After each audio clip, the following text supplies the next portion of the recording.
Bonsoir, bienvenue dans votre flash d'information. Vous êtes sur RTI 1. La présidente du Sénat, Kandia Kamisoko Kamara, a présidé à Yamoussoukro la séance plénière pour la mise en place des organes de la Chambre haute du Parlement ivoirien. Avec une deuxième législature qui compte 6 vice-présidents et 6 commissions permanentes, le Sénat entend se donner un calendrier de travail dans les 48 heures à venir.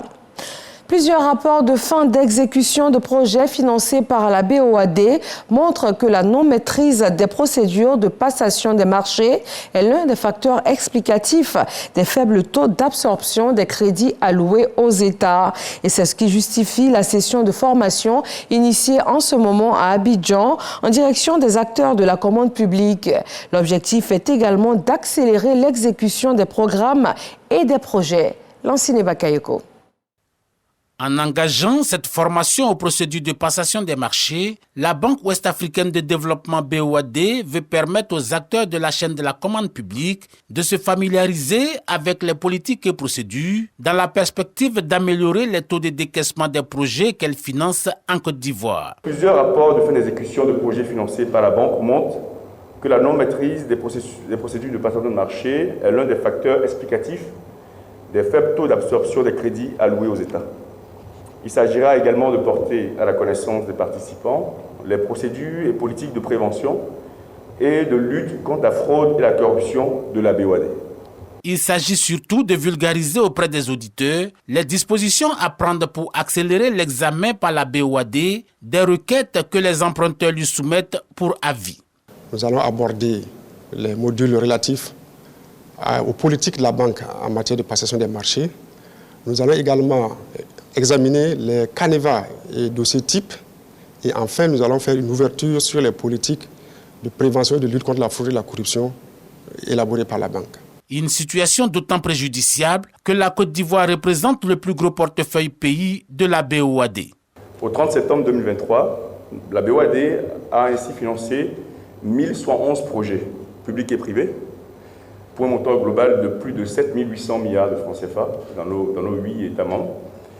Spécifiquement pour la Côte d'Ivoire, à la même date, les financements de la banque se chiffrent à plus de 1 400 milliards de francs CFA. Ces 1 400 milliards représentent un peu plus de 20% de l'engagement sur 8 pays. C'est dit l'engagement et le dynamisme de la BOAD en Côte d'Ivoire. D'ici 2025, ce sont 985 milliards de francs CFA que l'institution bancaire communautaire compte injecter dans l'économie ivoirienne. La Société ivoirienne de neurochirurgie tient durant 2 jours à l'hôpital mère-enfant de Bingerville des consultations et des interventions chirurgicales gratuites destinées aux enfants touchés par le spina bifida et l'hydrocéphalie. Le premier est une malformation congénitale touchant la moelle épinière de l'enfant et le second se caractérise par un excès de liquide dans le cerveau. Grâce à une technique chirurgicale révolutionnaire dite par voie endoscopique, l'hôpital mère-enfant Dominique Ouattara entend redonner la santé aux enfants atteints de ces pathologies lourdes. Dans l'actualité internationale, le département d'État américain annonce la suspension d'une importante partie de son aide au Gabon. L'aide humanitaire, sanitaire et l'éducation n'en font cependant pas partie. Cette décision fait suite au coup d'État qui a renversé Ali Bongo Ondimba le 30 août dernier. Les États-Unis rappellent leur soutien à une transition durable vers une gouvernance civile. L'archipel des Canaries submergé par les migrants. Ils sont près de 1500 migrants africains à y avoir débarqué le week-end dernier et plus de 27 000 depuis début 2023.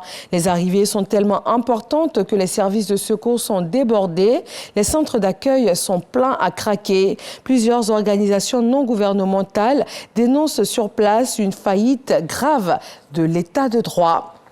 À quelques jours d'un dialogue militaire avec les États-Unis, la Chine procède à des changements au sein de son gouvernement. Le ministre de la Défense a été relevé de ses fonctions. La Chine a également annoncé le départ de son ministre des Sciences et des Technologies, ainsi que du ministre des Finances et celui des Affaires étrangères. Et voilà, merci de votre attention. Prochain journal sur RTI 1, 20h. D'ici là, retrouvez l'actualité dans nos régions.